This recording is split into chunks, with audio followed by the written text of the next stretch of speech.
Xanımlar, mən tabağımın rəngini görürsünüz. Sapsarı olub. Bizim xilas edəcək güclü olan yağ sözümüz fabrikin lübmanından istifadə edəcəm. İstifadə edərək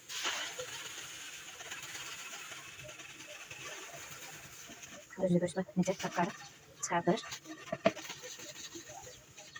Düz xanıma əziyyələ istifadə edir. Qəzət əmrləri yandırır deyənə. Bax görürsünüz. Baxın xanımlar.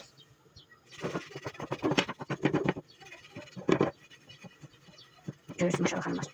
Necə tərtəmiz. Artikeldə 101-19. Siz də alın istifadə edin. Məndə hər bir şey var. Qap şampuanıdır, fabrik. Baba qap şampuanı hamısı gözəldir. Domestosdur, yatdıysa ehtiyac yoxdur. Qapları parıldadır. Bax xanımlar, bu da qapları sürtmək üçün. Qabaqçı yaxşı vardır, bu çox güclüdür. Qazanlara sürtmək üçün istifadə edə bilərsiniz, çox gözəldir. Alın istifadə edin, keyfiyyətinə görə. İndi bunu bilməz üçün ki, hamısı. Bax, göz qabağındadır. Necə tərtəmiz olur. Heç bir ziyanlar görəcəməz.